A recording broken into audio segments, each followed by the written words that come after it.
Hello friends, ओम श्री गणेशाय नमः।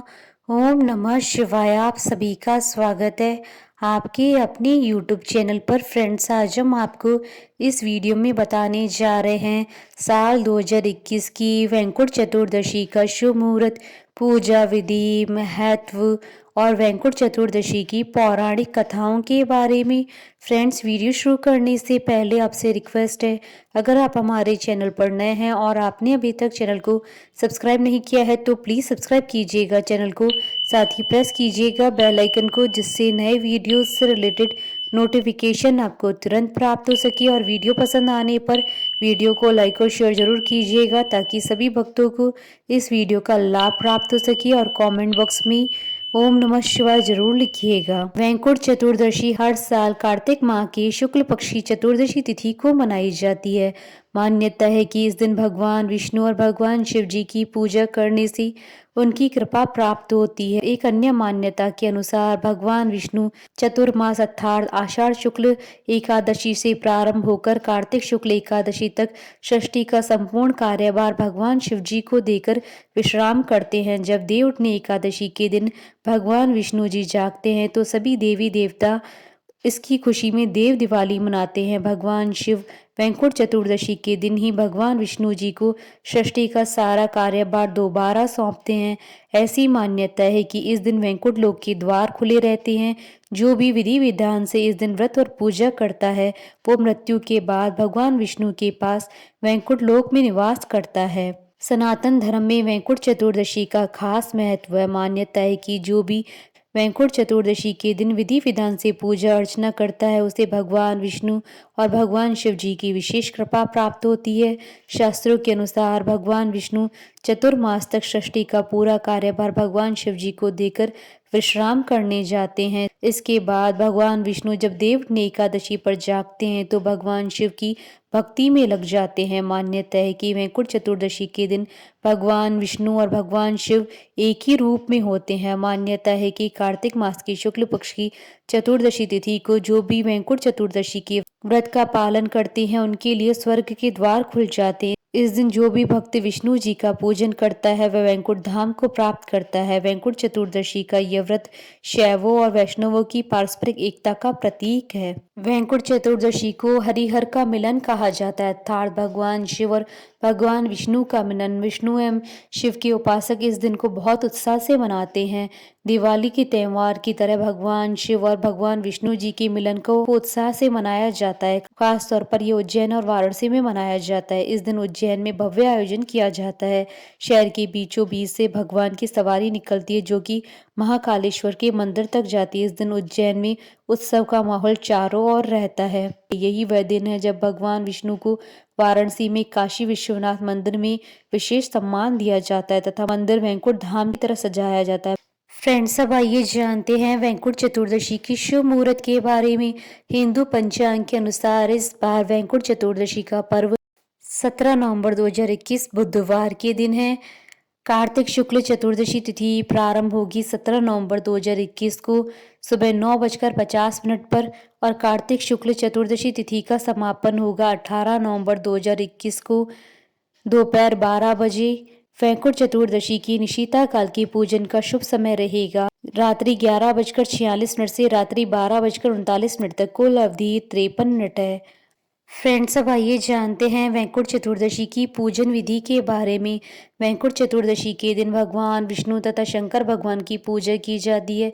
इस दिन विष्णु भगवान की षडोपचार पूजा करनी चाहिए। पूजा में श्वेत कमल, चंदन, केसर, गाय का दूध, चंदन का इत्र, दही, मिश्री तथा शहद से भगवान विष्णु जी का अभिषेक करना चाहिए। उसके बाद भगवान को सूखे मेवे, गुलाल, कुमकुम, सुगंधित फूल और मौसमी फल अर्पित करें। पूजा के दौरान श्री सूक्त, श्रीमद् भागवत गीता और विष्णु सहस्त्रनाम का पाठ करें। विष्णु जी और शिव जी के बीच मंत्रों का 108 बार जाप करें।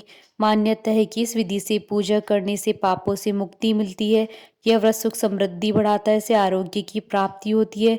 वैंकुट चतुर्दशी पर भगवान शिव को प्रसन्न करने के लिए शिवलिंग का गाय के दूध, दही आदि से अभिषेक करें। उसके बाद महादेव को फूल, बिलपत्र, आंकड़ा, धतूरा, भांग, श्वेत मिठाई और मौसमी फल चढ़ाएं। प्रसाद चढ़ाने के बाद रुद्राष्टक, शिव महिमन स्तोत्र, शिव पंचाक्षरी मंत्र आदि से भगवान की आराधना करें। इस दिन निश्चित काल में पूजन करना ज़्यादा फलदायी माना जाता है।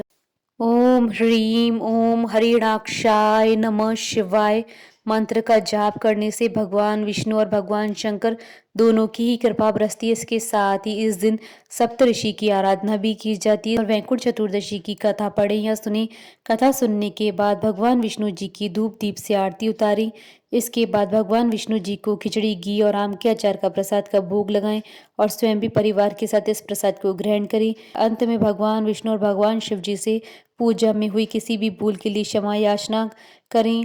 इसके बाद शाम के समय किसी नदी या सरोवर के पास 14 दीपक अवश्य जलाएं। अगर आपके घर के आसपास कोई नदी या सरोवर नहीं है तो आप जहां पर पानी रखते हैं उस स्थान पर दीपक जला सकते हैं। फ्रेंड्स, अब आइए प्रारंभ करें वैकुंठ चतुर्दशी की पौराणिक कथाएं। धर्म ग्रंथों में वैकुंठ चतुर्दशी की 3 कथाएं प्रचलित हैं। पहली कथा वैकुंठ चतुर्दशी की पौराणिक कथा के अनुसार एक बार की बात है, नारद जी पृथ्वी लोक से घूमकर वैकुंठ धाम पहुंचते हैं। भगवान विष्णु उन्हें आदर पूर्वक बैठाते हैं और प्रसन्न होकर उनके आने का कारण पूछते हैं। नारद जी कहते हैं कि हे प्रभु, आपने अपना नाम कृपा निधान रखा है, इससे आपकी जो प्रिय भक्त हैं वही तर पाते हैं। जो सामान्य नर नारी है वह वंचित रह जाते हैं। इसलिए आप मुझे कोई ऐसा सरल मार्ग बताइए जिससे सामान्य भक्त भी आपकी भक्ति कर मुक्ति पा सके। यह सुनकर विष्णु जी बोले, हे नारद, मेरी बात सुनो। कार्तिक शुक्ल पक्ष की चतुर्दशी को जो नर नारी व्रत का पालन करेंगे और श्रद्धा भक्ति से मेरी पूजा अर्चना करेंगी उनके लिए स्वर्ग के द्वार साक्षात खुले होंगे।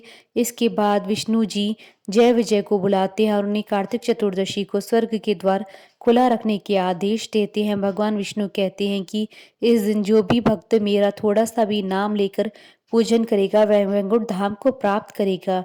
दूसरी कथा पौराणिक मतानुसार एक बार भगवान विष्णु देवादिदेव महादेव का पूजन करने के लिए काशी आए। वहां मणिकर्णिका घाट पर स्नान करके उन्होंने 1000 स्वर्ण कमल पुष्पों से भगवान विश्वनाथ के पूजन का संकल्प किया। अभिषेक के बाद जब वे पूजन करने लगे तो शिव जी ने उनकी भक्ति की परीक्षा के उद्देश्य से एक कमल पुष्प कम कर दिया। भगवान श्री हरि को पूजन की पूर्ति के लिए 1000 कमल पुष्प चढ़ाने थे। एक पुष्प की कमी देखकर उन्होंने सोचा कि मेरी आंखें भी तो कमल की ही समान है, मुझे कमल नयन और पुंडरीकाक्ष कहा जाता है। यह विचार कर भगवान विष्णु अपनी कमल समान आंख चढ़ाने को प्रस्तुत हुए। विष्णु जी की इस अगाध भक्ति से प्रसन्न होकर देवादिदेव महादेव प्रकट होकर बोले, हे विष्णु, तुम्हारे समान संसार में दूसरा कोई मेरा भक्त नहीं है। आज की यह कार्तिक शुक्ल चतुर्दशी या वैकुंठ चतुर्दशी कहलाएगी और इस दिन व्रत पूर्वक जो पहले आपका पूजन करेगा उसे वैकुंठ लोक की प्राप्ति होगी। भगवान शिव ने इसी वैकुंठ चतुर्दशी को करोड़ों सूर्यों की कांति के समान वाला सुदर्शन चक्र विष्णु जी को प्रदान किया। शिव जी तथा विष्णु जी कहते हैं कि इस दिन स्वर्ग के द्वार खुले रहेंगे। मृत्यु लोक में रहने वाला कोई भी व्यक्ति इस व्रत को करता है तो वह अपना स्थान वैकुंठ धाम में सुनिश्चित करेगा। तीसरी कथा धनेश्वर नामक एक ब्राह्मण था जो बहुत बुरे काम करता था। उसके ऊपर कई पाप थे। एक दिन वो गोदावरी नदी में स्नान के लिए गया।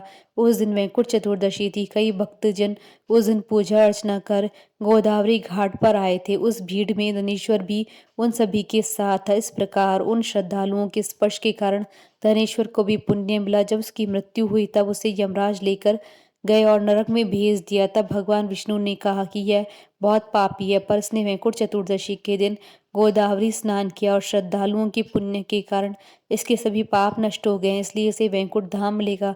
अतः धनेश्वर को वैकुंठ धाम की प्राप्ति हुई। बोलिए भगवान विष्णु जी की जय, भगवान शंकर की जय। हमारे साथ इस वीडियो में अंत तक बने रहने के लिए आपका धन्यवाद। ओम श्री गणेशाय नमः। ओम नमः शिवाय।